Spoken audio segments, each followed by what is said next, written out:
I never thought I'd be the kind of mother who eavesdrops on her child's secrets. But there I was, trembling in my small New York apartment at midnight, staring at those words on my son's phone. The cold glow of the screen felt like a knife twisting inside my chest. Today, I'm going to tell you something I never thought I would share. And if for even a second this feels familiar, I only ask that you like this video and subscribe. It will help me keep opening my heart. My name is Maria, and I'm 73 years old. I've lived in the same cramped Queens apartment for over 30 years, watching the neighborhood change around me while I remained frozen in time. The yellowing walls smell faintly of old coffee and dust, mixed with the aroma of the countless meals I've cooked for a family that stopped appreciating them long ago. Every morning, my routine looked the same, a silent symphony of exhaustion. I would shuffle to the kitchen in my worn slippers, my knees aching with each step, only to find the sink full of dirty dishes my son had left behind. Sometimes there would be a cold note on the counter, written in his messy handwriting, asking for money. Always asking for money. Life felt heavy, like swallowing broken glass every day. The weight of expectations, of being needed but never valued, pressed down on my shoulders like a coat made of lead. I had become a ghost in my own home, moving through the motions of motherhood without any of the joy I once felt. That particular night in November, the usual raggedness overwhelmed me more than usual. I'd been ignored all day, my messages left unanswered. The dinner invitation I'd extended to my son canceled last minute with barely an excuse. The family I once built everything for had become strangers who only remembered my existence when they needed something. I was sitting on my worn-out couch, the same beige fabric that had witnessed so many family moments over the years, when I noticed my son's phone lying there, forgotten. The screen was still lit up. I know I shouldn't have looked. I know it was wrong. But something inside me, some desperate need to understand why my own child had become so cold, made me lean forward. That's when I saw it. A text message thread with his girlfriend. The message that would change everything was stark and brutal in its simplicity. Tonight, it's over for Mom. My heart stopped beating for what felt like an eternity. My hands began to shake so violently I almost dropped the phone. What did he mean? Was he planning to tell me to leave? Was he going to take away the little I had left? The questions crashed over me like waves during a hurricane, each one more terrifying than the last. The memories flooded me then, washing over me like a tide I couldn't control. Photos of birthdays I had cooked for, where no one thanked me. The smell of his childhood clothes I'd washed countless times, hanging them carefully on the line outside our tiny kitchen window. The echo of promises that felt like lies, assurances that I mattered when actions proved otherwise. I thought about my wedding day, 45 years ago, when I married Robert in a small church in Brooklyn. I was so young then, so full of hope. I believed that family meant everything, that love was enough to overcome any obstacle. How naive I had been. How utterly, completely naive. When Michael was born, I held him in my arms and made a promise. I whispered into his tiny ear that I would always be there for him, that I would sacrifice everything to give him a better life than I had. Looking back now, I realized that promise became my prison. I gave and gave until there was nothing left of me but an empty shell, going through the motions of living. I had come to New York from a small town in Pennsylvania when I was 25, following Robert's job opportunity. I left behind my dreams of becoming a teacher, my close-knit group of friends, my elderly parents who needed me. Everything I sacrificed for the promise of a better future, for the family we were going to build together. But dreams have a way of morphing into nightmares when you're not paying attention, when you're too busy giving everything you have to notice that nothing is coming back, when you're so focused on being needed that you forget to be valued. I worked double shifts cleaning offices in Manhattan to pay for Michael's private school tuition. I remember those endless nights, taking the subway home at midnight, my back aching from bending over desks and scrubbing floors. I would come home to find Robert asleep and Michael's homework scattered across the kitchen table, waiting for me to help him finish it.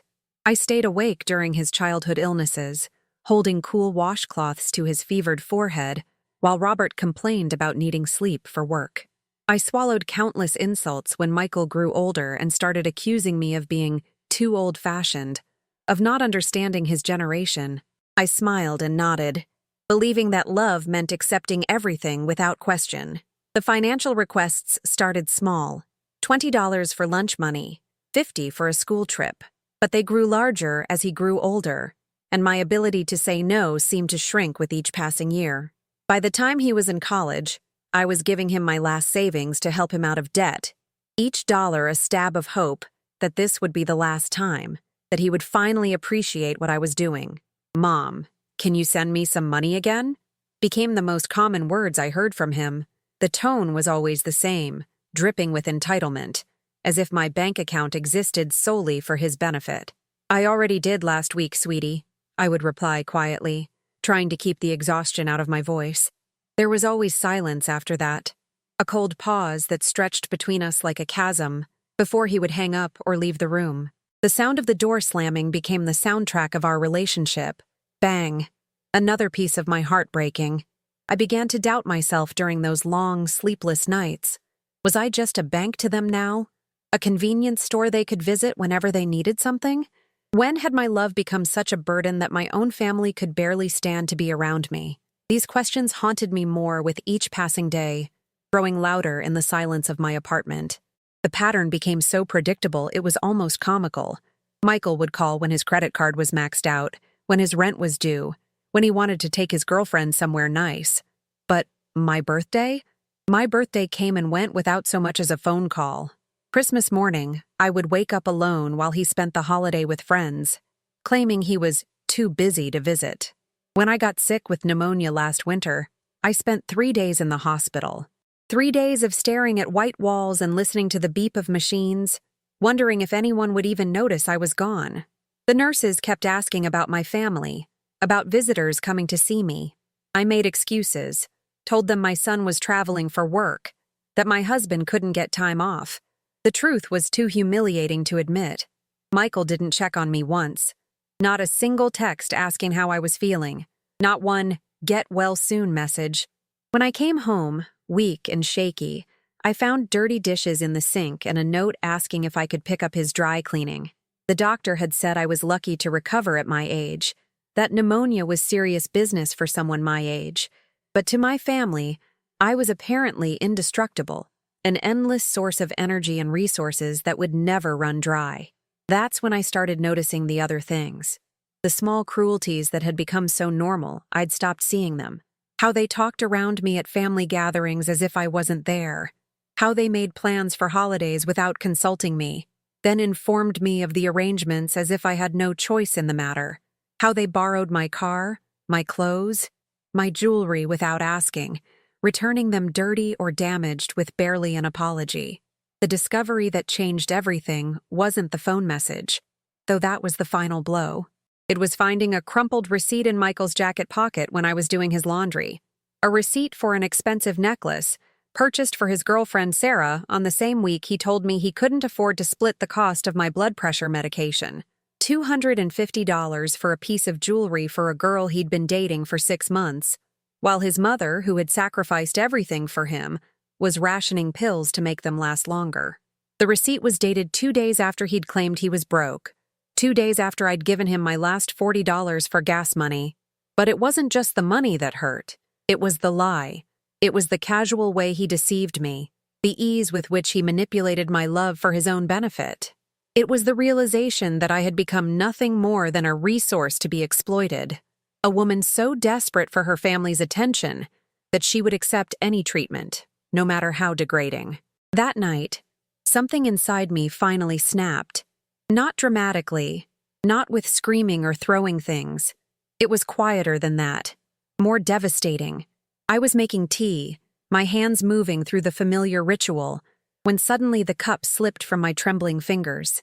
The sound of porcelain shattering on the kitchen floor echoed through the apartment like a gunshot. I stood there, staring at the broken pieces, and saw my life scattered across the linoleum. Fragments of what I used to be, sharp edges of dreams that had been stepped on too many times. I knelt down to clean up the mess, and that's when the tears finally came. Not the dignified tears of sadness, but the ugly, desperate sobs of a woman who had finally reached her breaking point. For the first time in my adult life, A rebellious thought surfaced in my mind. What if I said no? What if I stopped sacrificing everything for people who didn't appreciate it? What if I chose myself for once, instead of always choosing them? But the familiar dread of loneliness gripped me immediately. If I stopped being useful, would they disappear completely? Was respect worth the silence that might follow? Could I survive being truly alone? Or was this half-life of being used better than no life at all? I spent that night boxing away old photographs, remnants of happier times that now felt like evidence of my own foolishness. Pictures of birthday parties where I was smiling, not knowing that the people I was celebrating would one day treat me like an inconvenience. Photos of graduations, weddings, holidays, all the milestones I had funded with my tears and my savings. Looking at myself in the bathroom mirror before bed, I saw a stranger, an old woman weathered by years of love, neglect, and unspoken hurt. My hair had gone completely gray. My face was mapped with lines of worry and disappointment. When had I become so invisible in my own life? When had I stopped mattering, even to myself? The next morning, I confronted Michael about the phone message. I had rehearsed what I would say a dozen times, trying to find words that wouldn't sound accusatory, that wouldn't push him further away. But when he walked into the kitchen, looking hungover and irritated, the careful speech I'd prepared disappeared. "I saw your message last night," I said quietly, my voice barely above a whisper, "about it being over for Mom tonight." His reaction wasn't what I expected. No guilt, no embarrassment, no attempt at explanation.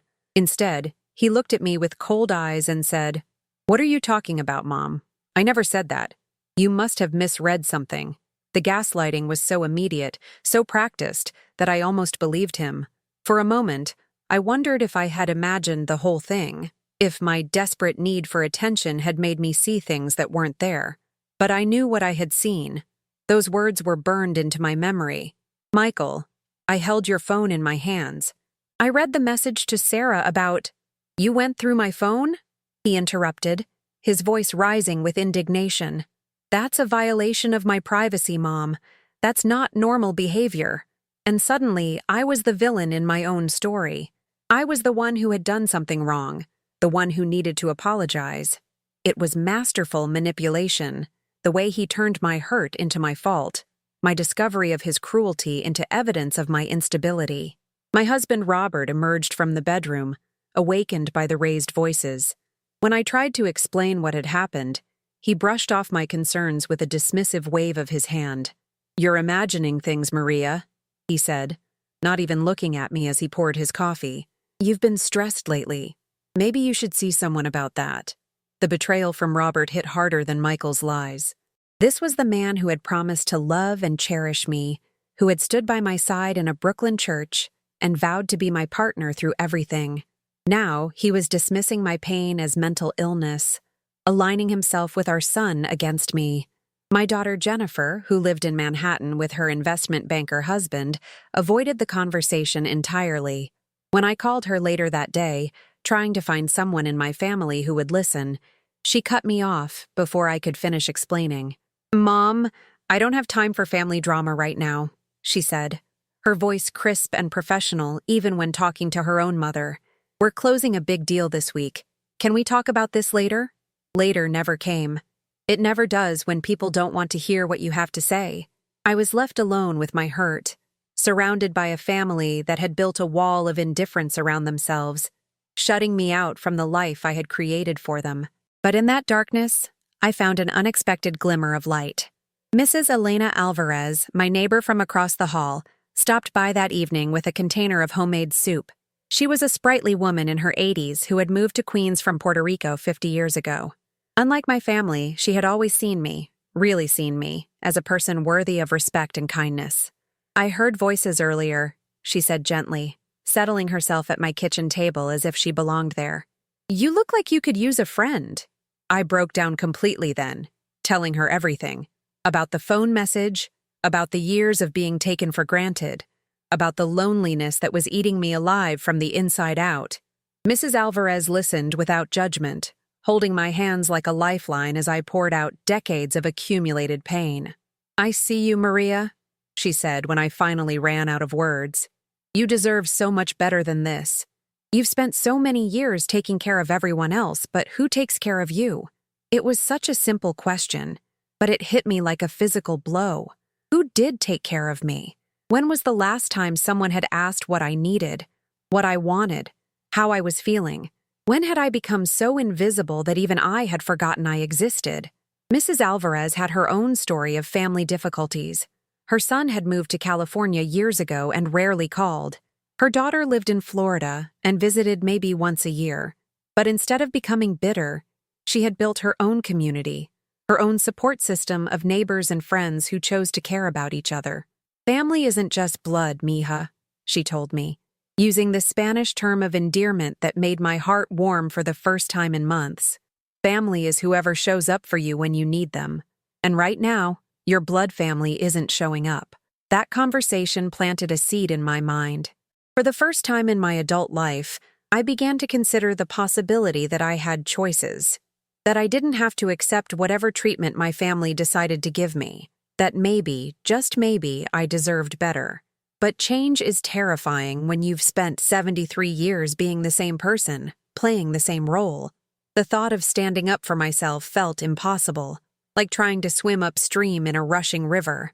Every instinct I had told me to keep quiet, to accept the scraps of affection they threw my way, to be grateful for whatever attention they gave me. It took me 3 weeks to work up the courage to make my first stand. Michael had called again, of course, asking for money.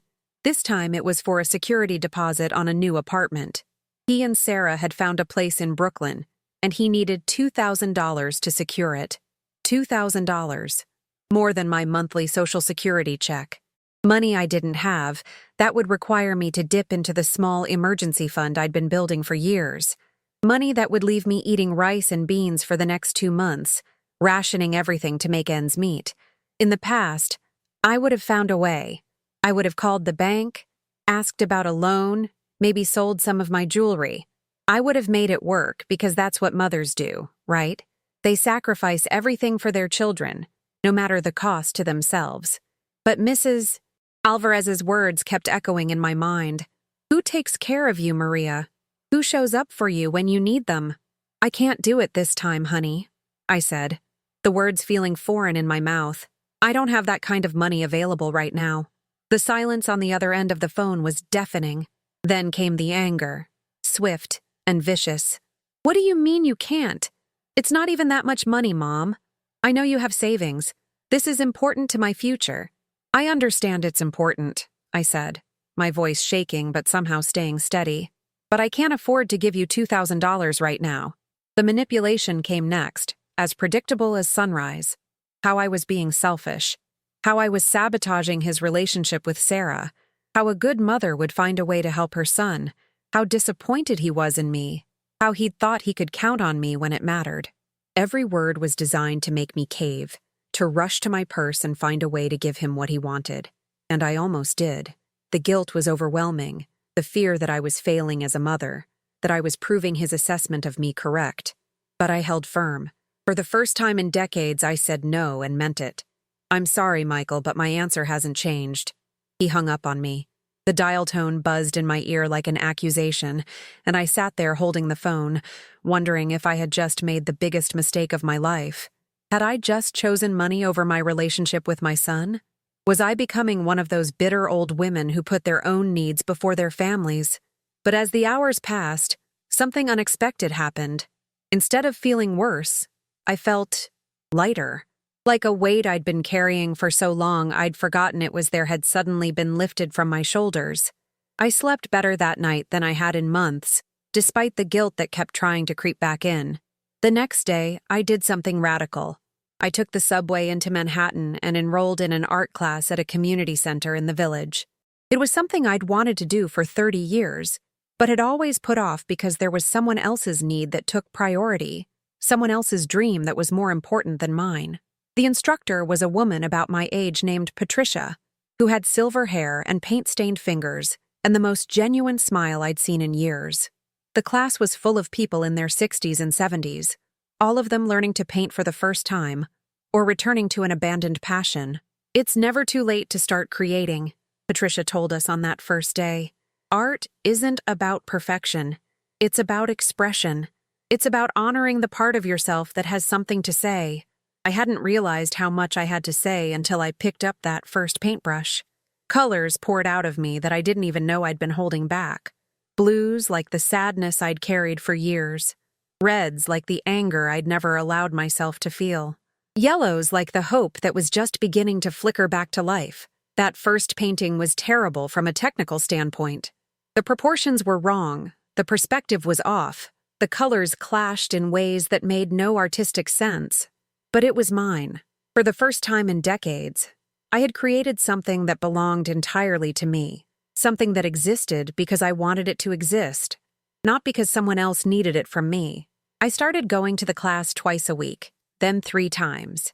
I made friends with other students, women who had their own stories of families that took them for granted, husbands who had stopped seeing them, children who called only when they needed something.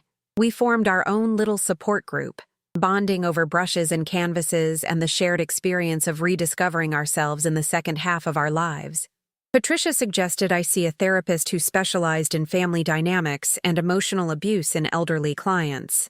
I'd never thought of what was happening to me as abuse, but as I sat in Dr. Rachel Martinez's office that first day, listening to her explain the patterns of financial and emotional exploitation in families, I realized that's exactly what it was. Abuse doesn't always look like violence, Maria, Dr. Martinez explained gently. It can be subtle, systematic, designed to make you question your own worth. When family members consistently prioritize their needs over yours, when they manipulate you emotionally to get what they want, when they make you feel guilty for having boundaries, that's abuse. The word felt too strong at first. Abuse was what happened to other people, people in worse situations than mine. My family wasn't hitting me or screaming at me. They were just taking me for granted, using my love against me, making me feel invisible in my own life. But as the sessions continued, the picture became clearer. I learned about emotional manipulation, about gaslighting, about the ways that people who should love you can slowly erode your sense of self until you forget you have the right to say no. I learned that love isn't supposed to hurt, that respect is supposed to flow both ways, that being needed isn't the same as being valued. Dr. Martinez helped me set up boundaries, starting small. I would no longer give money without a written agreement about repayment. I would not drop everything to solve other people's emergencies. I would ask for what I needed instead of always giving to others first. I opened a new bank account that my family didn't know about, slowly moving money there from my joint account with Robert. It wasn't much, but it felt like freedom having something that belonged entirely to me.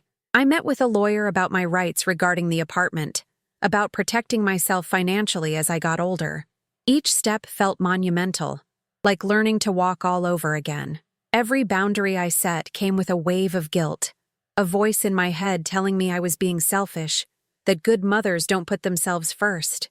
But I kept going anyway, holding on to Mrs. Alvarez's words like a prayer. You deserve better than this. The backlash from my family was swift and predictable. Robert was furious when he discovered the new bank account, accusing me of hiding money and being secretive. Michael called me crying, saying he and Sarah might lose their apartment because I had abandoned them in their time of need. Jennifer, who had suddenly found time to call, lectured me about family loyalty and how embarrassing my midlife crisis was becoming. But something had shifted in me. Instead of crumbling under their disappointment, I found myself getting angry. Really, truly angry for the first time in my adult life. Who were they to talk to me about loyalty when they had ignored me for years? Who were they to call me selfish when I had given them everything and received so little in return? I'm not having a midlife crisis, I told Jennifer calmly during one of her lectures. I'm having a life. Maybe you should try it sometime. The silence on the other end of the phone was profound. Jennifer had never heard me speak to her that way, had never heard me speak to anyone that way. I had always been soft-spoken Maria, accommodating Maria, never rock the boat Maria. This new version of me was unfamiliar territory for all of us. Months passed. Michael stopped calling unless he needed something, and even then, his requests became more infrequent as he learned I was no longer a guaranteed source of funds. Robert continued his passive-aggressive campaign, making snide comments about my selfishness and my new friends who were putting ideas in my head. But I was changing in ways that went deeper than just saying no to financial requests. I was rediscovering parts of myself that had been dormant for decades. I started reading again, devouring books that I chose for my own pleasure instead of picking up whatever someone else had left lying around. I began taking walks in Central Park, something I'd always wanted to do but never made time for. Mrs. Alvarez and I became genuine friends, not just neighbors. We would have coffee together in the mornings, sharing stories about our lives, our dreams, our disappointments. She taught me to play dominoes, and I taught her some of the oil painting techniques I'd learned in class. We created our own little bubble of mutual respect and affection, proof that family could be chosen as well as given. The turning point came 8 months after that night. I saw Michael's phone message. My family decided to stage what they called an intervention, gathering in my apartment on a Sunday afternoon to address my concerning behavior. They sat around my kitchen table like a tribunal, their faces serious and disapproving. Robert spoke first, his voice taking on the patronizing tone he used when he thought I was being unreasonable. "Maria, we're worried about you. This isn't like you, keeping secrets, acting independently. We think you might be experiencing some kind of breakdown." Jennifer nodded along, her expression one of forced concern. "Mom, you've been different lately. Distant. It's like you don't care about the family anymore." Michael, who had barely spoken to me in months, suddenly found his voice. "You used to be such a giving person, Mom. Such a caring mother. Now it's like you only think about yourself." The irony was staggering. These people, who had ignored me, used me, taken me for granted for years, were sitting in my home telling me that I was the problem, that my newfound sense of self-worth was a mental health issue, that my boundaries were evidence of my not caring about them. I listened to it all without saying a word, feeling strangely calm. Then I got up and walked to my bedroom, returning with a faded photo of all of us from Christmas 5 years ago. In the picture, I was smiling, surrounded by my family, looking happy. But I remembered that day clearly now. How I had cooked for 12 hours, how no one had helped with the dishes, how Michael had asked for money for a ski trip before dessert was served. I held the photo for a moment, looking at the woman I used to be.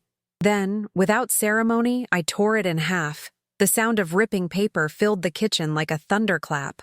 Everyone stared at me in shock, as if I had just committed an act of violence instead of destruction of my own property. "I will no longer buy love," I said, my voice steady and clear. "I will no longer accept scraps of attention in exchange for everything I have to give. Respect me or lose me. Those are your choices." The room exploded in protests. Robert called me dramatic. Jennifer accused me of having a complete break from reality. Michael's face went pale, his usual smirk replaced by something that looked almost like fear.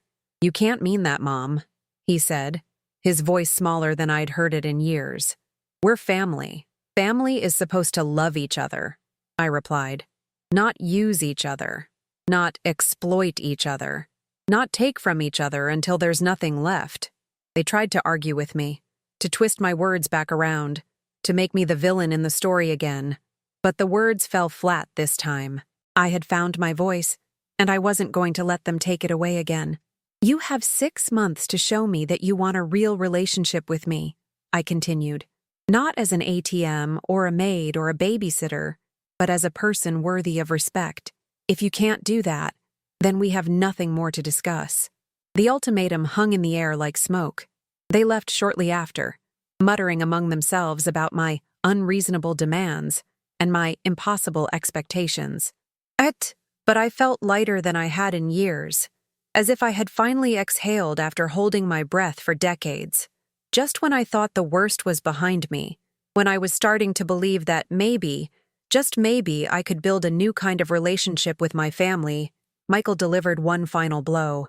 He created a post on social media, a long, rambling message about how his mother had abandoned her family in pursuit of selfish interests, how I had become cold and uncaring, more interested in my art friends than my own flesh and blood, how I had cut off financial support during their time of need, forcing him and Sarah to struggle unnecessarily. The post was shared by extended family members. viewed by neighbors, seen by people from our church. My phone started ringing with concerned friends asking what was happening, why I was being so cruel to my children, whether I was having some kind of breakdown. The character assassination was swift and thorough. I went from being seen as a devoted mother to being whispered about as a selfish old woman who had turned her back on her family. The humiliation was crushing, the public nature of it making everything worse. But what surprised me most was my reaction. Instead of crumbling, instead of rushing to defend myself or beg Michael to take down the post, I simply didn't respond. I read it once, felt the sting of it, and then closed the app. I had learned something important in those months of therapy and self-discovery.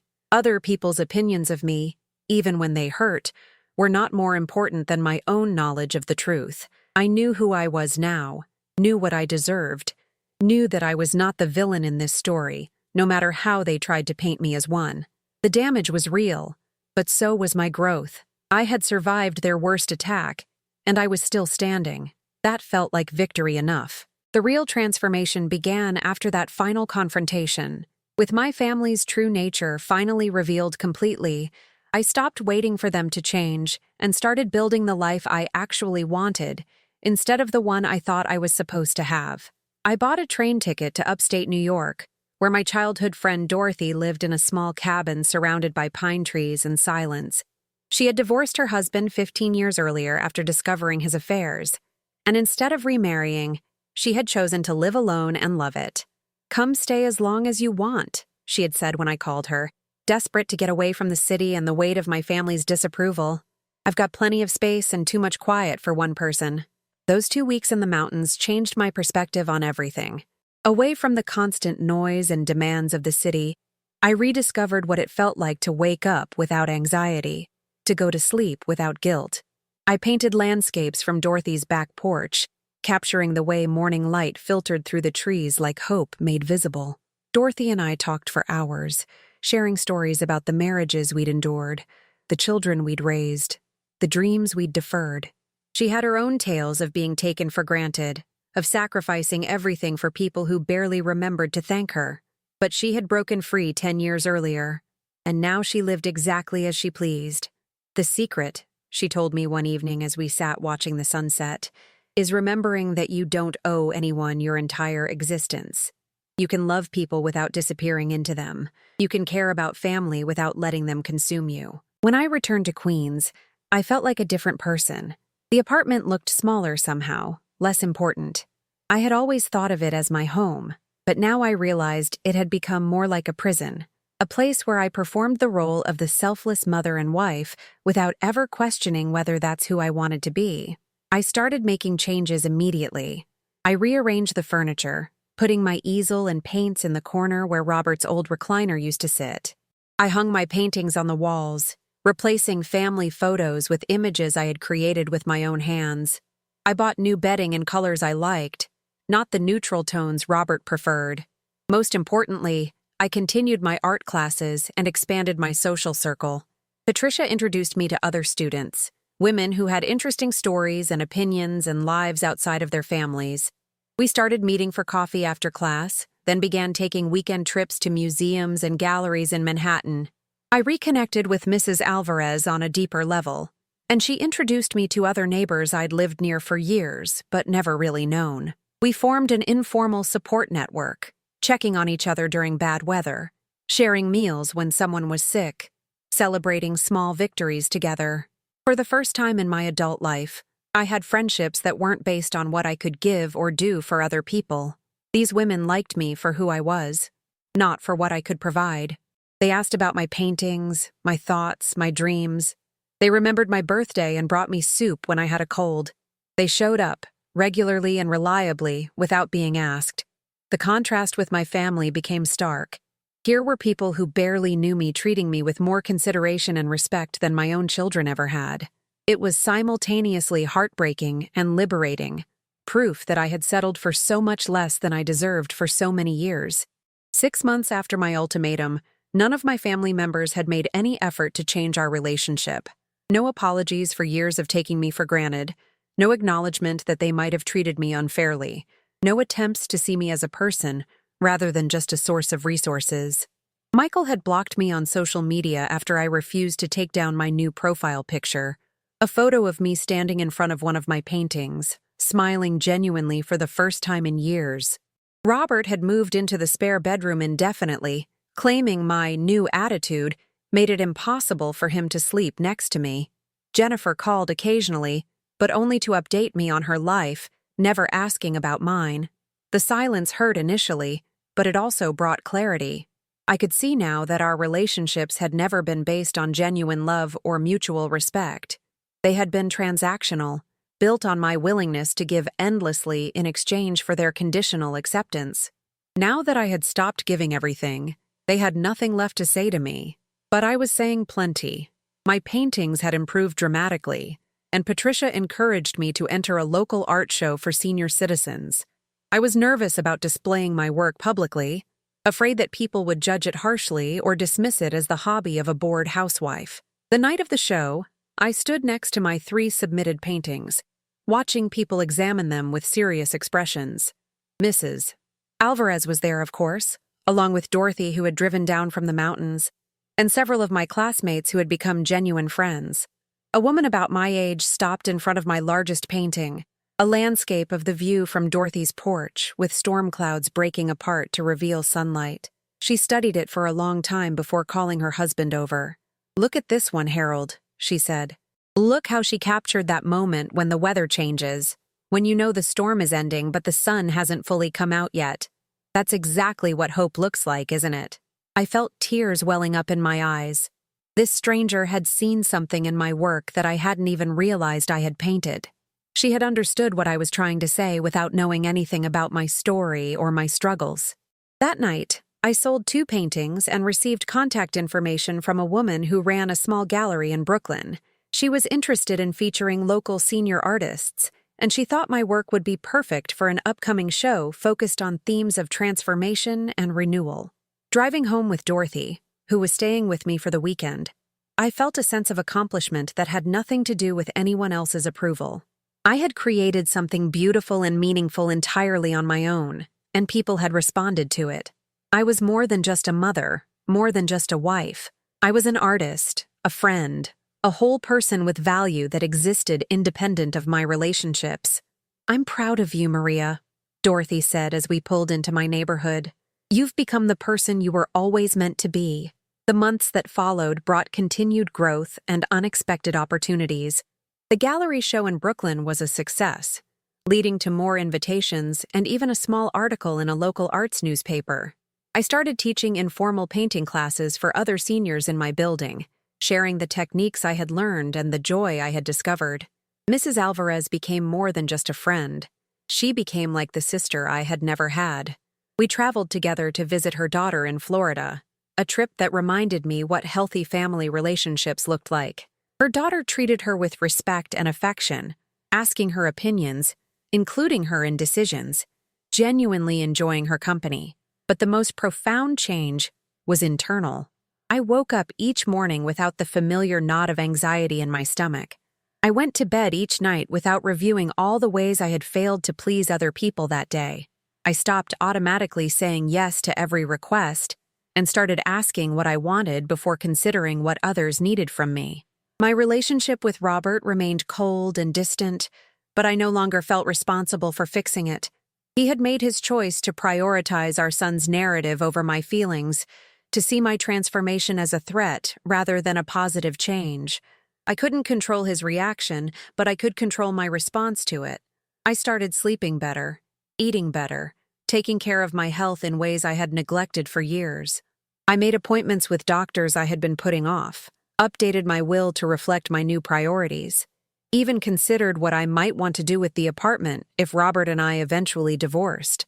The idea of divorce, which would have terrified me a year earlier, now felt like a possibility rather than a catastrophe. I had proven to myself that I could survive on my own, that I could build meaningful relationships outside of marriage, that my worth wasn't dependent on being someone's wife or mother. A year after that night, I saw Michael's phone message. I was sitting by my window watching the sunset paint the Queen's skyline in shades of gold and pink. I had a glass of wine in my hand, something I rarely allowed myself in the old days because it seemed frivolous, wasteful. The woman I had been 12 months earlier would not have recognized the person I had become, that Maria had been so focused on being needed that she had forgotten to be valued. She had been so afraid of being alone that she had accepted being lonely surrounded by people who claimed to love her. This new Maria understood that solitude and loneliness were not the same thing. I was often alone now, but I was rarely lonely. I had built a community of people who chose to know me, who wanted to spend time with me not because they needed something from me, but because they enjoyed my company. My art had evolved too, becoming more confident, more expressive. I was working on a series of self-portraits, capturing different stages of my transformation. The earliest ones showed a woman who looked smaller than she was, as if she was trying to take up as little space as possible. The more recent ones showed someone who looked directly at the viewer, unafraid to be seen fully. The phone rang occasionally with family members testing my boundaries, seeing if my resolve had weakened. Michael called once when he and Sarah broke up, clearly hoping I would rush to comfort him and perhaps provide financial support during his difficult time. But his conversation was still all about what he needed, what he was going through, how hard everything was for him. He never asked how I was doing, never mentioned the months of silence between us, never acknowledged that his actions might have hurt me. "I hope things get better for you, honey," I said when he finished his litany of complaints. "I have to go now. I'm meeting a friend for dinner." The surprise in his voice was palpable. "A friend? What friend?" "Just a friend," I said, not feeling obligated to explain my social life to someone who had shown so little interest in my existence. "Take care of yourself, Michael." I hung up feeling peaceful rather than guilty, satisfied rather than sad. The woman I used to be would have dropped everything to rush to his side, would have offered money and comfort and endless advice. This new version of me recognized that he was an adult who could handle his own problems, and that his crisis was not automatically my emergency. Jennifer made similar attempts to re-establish contact on her terms, calling when she needed something practical like advice about dealing with elderly in-laws or recommendations for household services. But she never asked about my art, never mentioned my transformation, never acknowledged that I had become someone worth knowing rather than just someone useful to have around. Even Robert, who lived in the same apartment with me, seemed surprised by my continued independence. He had clearly expected my phase to end, for me to return to the accommodating wife who managed his social calendar and cooked his favorite meals without being asked. Instead, I continued painting, continued making my own plans, continued treating him like a roommate rather than the center of my universe. "Don't you miss it?" Mrs. Alvarez asked me one day as we were walking through Central Park, admiring the spring flowers. "Being needed all the time? Having family around?" I thought about her question seriously. Did I miss the chaos of managing everyone else's lives? Did I miss the constant stream of requests and demands? Did I miss feeling essential to other people's happiness? "I miss the idea of family," I said finally. "I miss what I thought we had, what I hoped we could be, but I don't miss feeling invisible in my own life. I don't miss giving everything and getting nothing back. I don't miss being taken for granted." She nodded knowingly. "It's hard to grieve something that never really existed in the first place." That perfectly captured what I had been going through.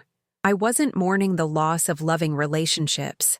I was processing the realization that those relationships had been largely one-sided, built on my capacity to give rather than any genuine appreciation for who I was as a person. The second year of my new life brought unexpected developments. The gallery owner who had featured my work connected me with other opportunities, and I found myself with a small but steady income from art sales.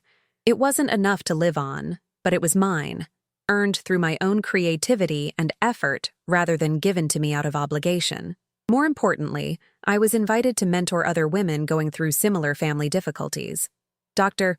Martinez had started a support group for elder clients dealing with emotional abuse and manipulation, and she asked if I would be willing to share my story with new members. The first time I stood in front of a group of women, all over 60, all struggling with families who treated them as resources rather than people, I felt nervous. What did I have to offer them? My situation wasn't unique. My transformation wasn't complete. I was still figuring things out day by day. But as I talked about my journey from doormat to independent person, I saw recognition in their faces. They nodded when I described the guilt that came with saying no. They wiped tears when I talked about the loneliness of being surrounded by people who only noticed you when they needed something. They applauded when I shared how I had learned to value myself instead of waiting for others to value me. The hardest part, I told them, isn't learning to set boundaries. It's believing you deserve to have them respected. After the meeting, several women approached me privately, sharing their own stories of financial exploitation, emotional manipulation, family members who had disappeared as soon as the giving stopped. We formed our own informal network, checking on each other, celebrating small victories, supporting each other through the difficult process of reclaiming our lives. This became my new purpose, not the exhausting role of family caretaker, but the meaningful work of helping other women recognize their worth. I started writing about my experiences, first in a journal, then in longer pieces that I shared with the support group. Dr. Martinez encouraged me to consider writing a book, sharing my story with a wider audience of women facing similar struggles. The idea terrified and excited me in equal measure.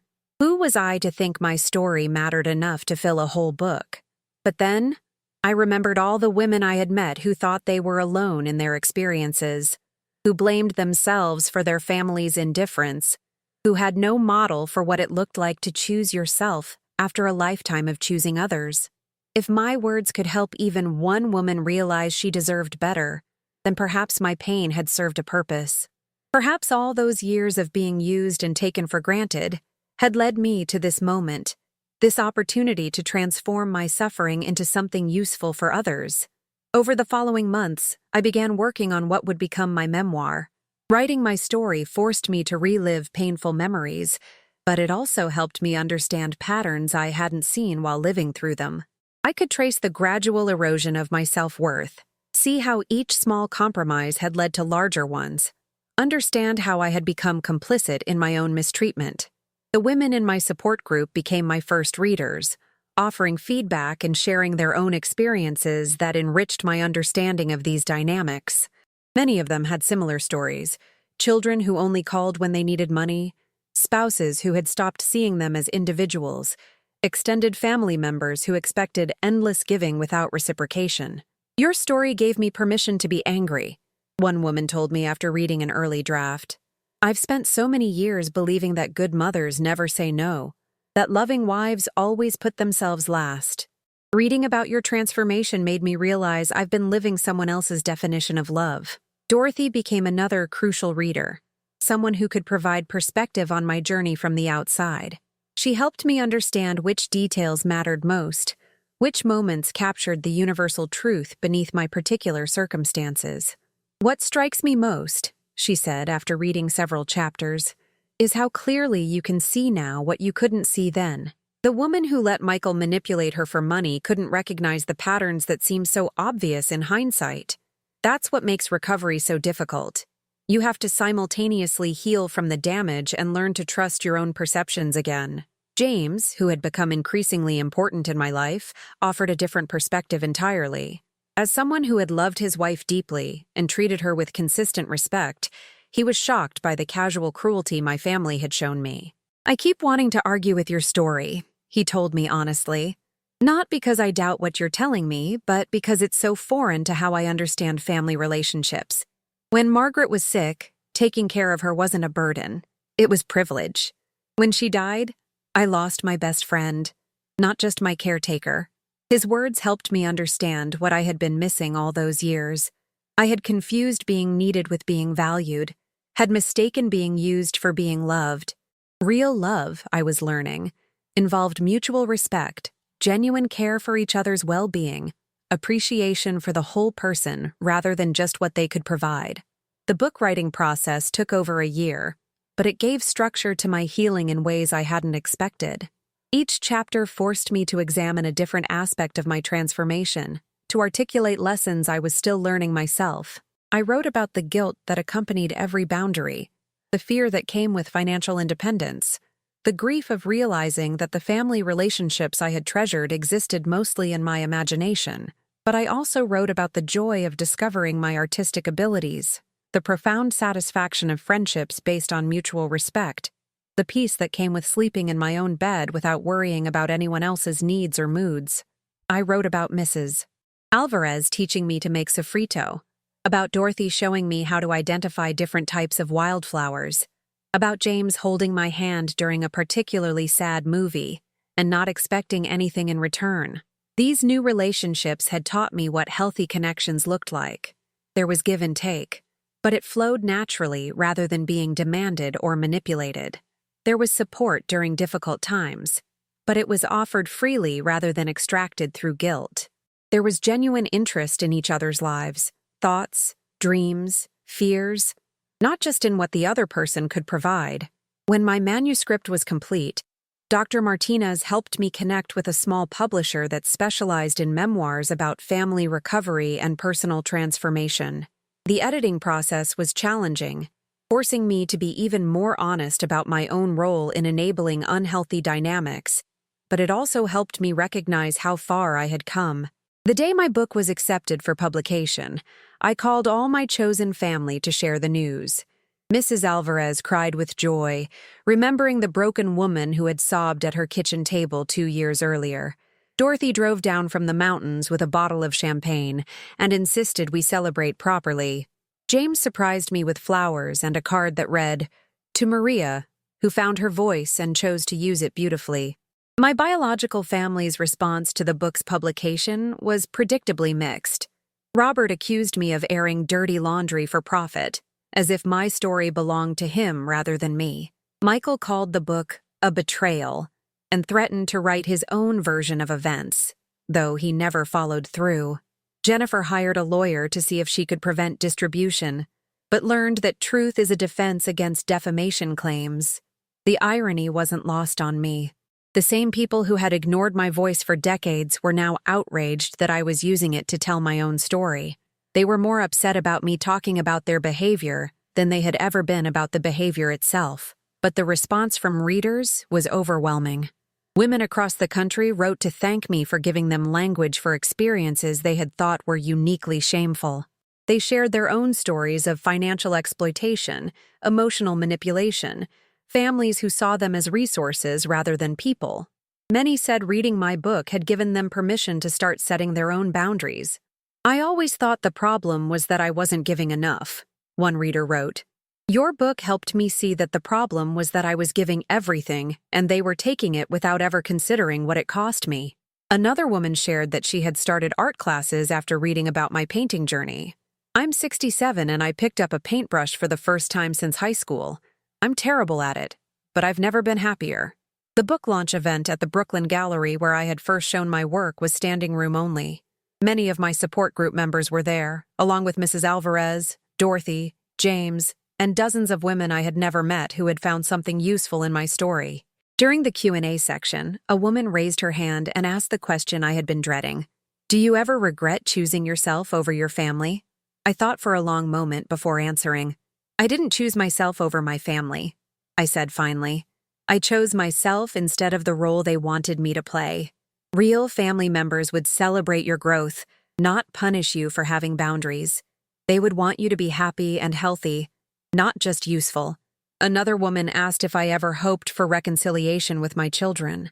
"I hope they find their own paths to happiness and health," I answered honestly. "But I can't control whether they choose to do the work necessary for genuine relationship with me. I can only control whether I continue to accept treatment that diminishes me." The questions continued for over an hour, each one helping me articulate something I was still learning about recovery from family dysfunction. By the time the evening ended, I felt more confident than ever that sharing my story had been the right choice, regardless of how my biological family responded. 6 months after the book's publication, something unexpected happened. I received a letter from Michael, handwritten rather than typed, which immediately caught my attention since he normally communicated only through brief texts or social media messages. The letter was 3 pages long, rambling and defensive, but containing something I had never heard from him before, an acknowledgement that he might have contributed to our relationship problems. It wasn't a full apology, or even a complete acceptance of responsibility, but it was the first crack in the wall of blame he had built around himself. "I've been thinking about some of the things you wrote in your book," the letter said. "I don't agree with everything, and I still think you could have handled things differently. But I can see that maybe I wasn't always fair to you. Maybe we could try talking sometime, if you want to."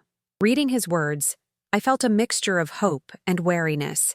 This was more than he had ever given me before, but it was still conditional, still hedged with justifications and excuses. I took the letter to my therapy session with Dr. Martinez to help process my response. "How do you feel about this overture?" she asked after I had read the letter aloud. "Grateful that he's willing to acknowledge anything at all," I said, "but also cautious. This feels like the bare minimum, and I've learned not to get excited about crumbs when what I need is a full meal." What would a full meal look like in this context? I thought about her question for several minutes. Real accountability for years of financial exploitation, acknowledgement that his social media post was cruel and designed to hurt me, understanding that my transformation wasn't about rejecting the family, but about claiming my right to respect within it, and most importantly, evidence that he sees me as a whole person with my own needs and dreams, not just as a resource for his convenience. Dr. Martinez nodded. "Those are reasonable requirements for rebuilding trust. How do you want to respond to his letter?" I decided to write back, but carefully. I thanked him for reaching out and acknowledged the courage it took to admit any fault at all, but I also clearly stated what would need to change for us to have a genuine relationship going forward. "I'm willing to talk," I wrote, "but only if we can have honest conversations about how we got to this place. I need to know that you understand the impact of years of taking me for granted, of seeing me only in terms of what I could provide rather than who I am as a person. I need to see evidence that you're genuinely interested in me as an individual, not just looking for ways to restore access to financial support." I mailed the letter and then worked on not having expectations about his response. Whether he was ready to do the deep work necessary for authentic relationship remained to be seen. I had learned to hope for the best while protecting myself from disappointment. Meanwhile, my life continued to expand in ways I never could have imagined during those dark days of feeling invisible and taken for granted. My second art show featured larger, bolder paintings that reflected my continued growth and increasing confidence.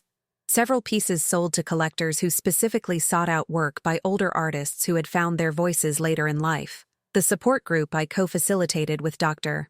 Martinez had grown to include over 30 regular members, with a waiting list of women wanting to join. We had developed a structured program that helped participants identify patterns of family dysfunction, set appropriate boundaries, and build new support systems. Several group members had gone on to write their own stories, creating a small movement of elder women refusing to accept invisible roles in their own families. Mrs. Alvarez and I had planned an ambitious trip to Spain, where she wanted to revisit the places her family had talked about during her childhood in Puerto Rico. I had never traveled internationally, had always put such dreams on hold because there were family needs that took priority. Now, at 74, I was learning to use my passport for the first time. James and I had moved beyond casual dating to a committed relationship, though we maintained separate apartments and carefully preserved our individual independence. He had his routines and friendships. I had mine. When we were together, it was because we genuinely enjoyed each other's company, not because either of us was trying to fill a void or meet unspoken needs. "This is what partnership should feel like," I told Dorothy during one of our regular phone check-ins. "Like two whole people choosing to share parts of their lives rather than one person disappearing into the other's needs." Robert and I had finally begun divorce proceedings, a process that was more relief than sadness for both of us. We had been living as roommates for over a year, polite but distant, both of us recognizing that the marriage we once had was based on roles that no longer fit either of us. He wanted a traditional wife who would manage his social calendar and cook his meals. I wanted a partner who saw me as an equal. Neither of us was wrong, but we were fundamentally incompatible. The apartment would be sold, and I was looking for a smaller place that would be entirely mine. After decades of sharing space with people who didn't appreciate me, the idea of decorating according only to my own preferences felt revolutionary. I wanted bright colors, lots of natural light, and a dedicated studio space for my painting. 3 months after I had written back to Michael, he called and asked if we could meet for coffee. His voice on the phone sounded different, less demanding, more tentative. We arranged to meet at a neutral location, a small cafe in Manhattan that neither of us had been to before. I spent the morning of our meeting feeling nervous in a way I hadn't experienced in years. This could be the beginning of a real relationship with my son, but it could also be another disappointment in a long line of them.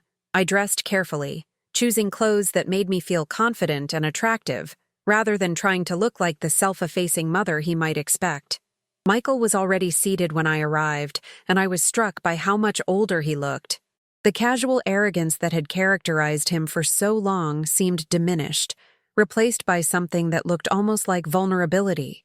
"Hi, Mom," he said, standing to hug me awkwardly.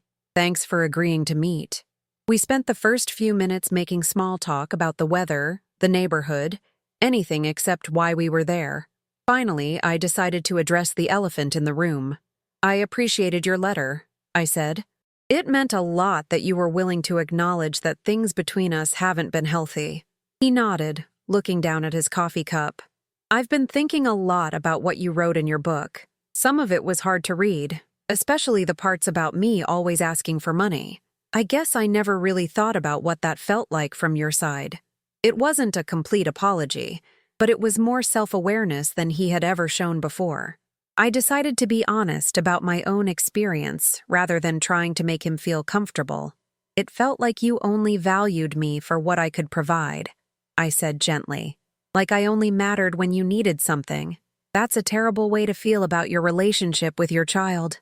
Michael was quiet for several minutes, apparently wrestling with emotions he wasn't used to acknowledging. When he finally spoke, his voice was barely above a whisper. "I think I learned that from Dad," he said. "The way he treated you, like you were there to take care of everything so he didn't have to think about household stuff. I grew up thinking that was what mothers were for." This insight surprised me. I hadn't expected him to connect his treatment of me to patterns he had observed in his father's behavior. It suggested a level of self-reflection I hadn't given him credit for. "That's a fair observation," I said. "But you're an adult now, and you can choose to relate to people differently than you saw modeled in your childhood. The question is whether you want to." We talked for over 2 hours, covering ground we had never explored before. Michael shared that his relationship with Sarah had ended partly because she had pointed out how he talked about me, always in terms of what he could get from me rather than what our relationship meant to him. He admitted that reading my book had forced him to confront patterns he had been avoiding. "I don't know how to be different," he said at one point. "I've been selfish for so long. I'm not sure I know how to think about other people's needs." "Start small," I suggested. "Ask how I'm doing and actually listen to the answer. Remember things I tell you about my life. Show interest in my art, my friends, my experiences that have nothing to do with you." By the end of our conversation, we had agreed to try meeting monthly to work on building a different kind of relationship. Michael acknowledged that it would take time to rebuild trust, and I emphasized that I wouldn't accept a return to the old dynamics under any circumstances. "I love you, Mom," he said as we prepared to leave. "I know I haven't shown it in ways that felt like love to you, but I do love you." "I love you too," I replied. But love isn't just a feeling. It's also a choice to treat someone with respect and consideration. I need to see that choice consistently before I can trust that things have really changed. As I walked to the subway after our meeting, I felt cautiously optimistic, but not naive.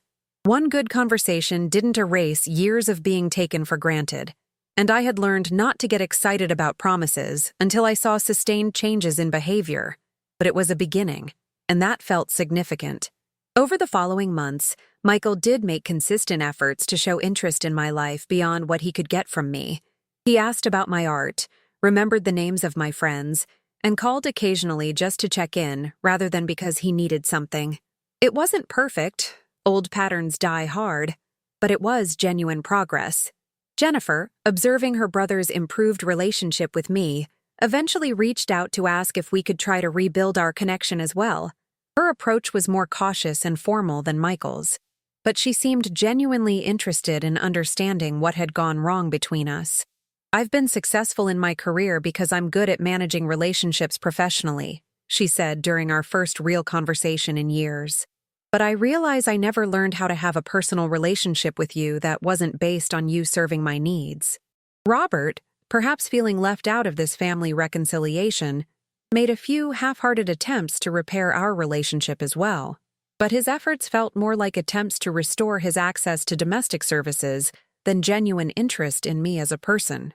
Our divorce proceeded amicably, and we maintained polite contact around practical matters, but we never recovered the marriage we had once shared. As I write this conclusion, 3 years have passed since that night I found Michael's phone message. The woman who discovered those cruel words would barely recognize the person I have become. That Maria was so focused on being needed that she had forgotten she deserved to be valued. She was so afraid of abandonment that she accepted being invisible. This Maria understands that healthy relationships require mutual respect, that love shouldn't require the complete erasure of yourself, that being alone is better than being lonely in the company of people who take you for granted. I have built a life filled with genuine connections, creative fulfillment, and the deep satisfaction that comes from choosing yourself without apology. My relationship with Michael continues to improve slowly, built now on mutual respect rather than financial dependence. Jennifer and I are learning to be friends rather than maintaining the exhausting mother-daughter dynamic we had before.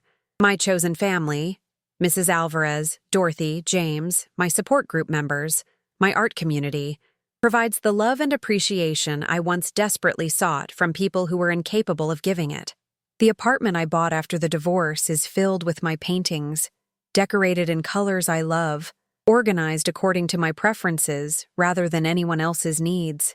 I wake up each morning excited about the day ahead, rather than dreading the demands that might be placed on me. I go to sleep each night proud of choices I've made for myself, rather than guilty about ways I might have failed others. My art has evolved into something I never expected, not just a hobby or a source of income, but a way of processing and communicating the transformation I've undergone. My latest series, titled Invisible No More, features portraits of older women at moments of self-discovery and empowerment. The paintings celebrate the beauty and strength that comes with choosing yourself after a lifetime of choosing others. As I sit here reading the final draft of this story, preparing to share it with you, I want to leave you with the most important thing I've learned. It is never too late to choose yourself. No matter how long you've been invisible, no matter how many years you've spent being taken for granted, no matter how guilty you feel about having needs and boundaries, you deserve better. You deserve to be seen as a whole person, not just as someone who provides services to others. You deserve to have your needs considered, your feelings respected, your boundaries honored. You deserve relationships based on mutual care rather than one-sided giving. If you're living in the shadows of other people's needs, if you've forgotten who you are beyond what you can provide to others, if you're tired of feeling invisible in your own life, please know that change is possible. It won't be easy, and some relationships may not survive the introduction of healthy boundaries. But the alternative is spending the rest of your life feeling like a ghost in your own story. You are not selfish for wanting respect. You are not abandoning your family by refusing to be exploited. You are not too old to start prioritizing yourself. You are valuable exactly as you are, without giving everything away, without sacrificing yourself on the altar of other people's expectations. Have you ever lived through something like this? Do you recognize yourself in my story? Do you know someone who has sacrificed everything for a family that takes them for granted? Share your story in the comments below. Let's create a community of people who refuse to be invisible any longer. If this story resonated with you, if it gave you hope or made you feel less alone in your struggles, please like this video and subscribe. It helps me reach other people who need to hear this message, who need to know that transformation is possible no matter how impossible it might seem right now. Together, we can break the cycle of silent suffering and build lives filled with genuine love and respect. Remember, you matter. Your dreams matter. Your needs matter. Your voice matters. It's time to stop hiding in the margins of other people's stories and start writing your own. The world needs what you have to offer, but first you need to believe you deserve to offer it. Thank you for listening to my story. Thank you for seeing me. Thank you for choosing to value yourself enough to seek something better. The journey from invisible to empowered isn't easy, but it's the most important work you'll ever do, and you don't have to do it alone.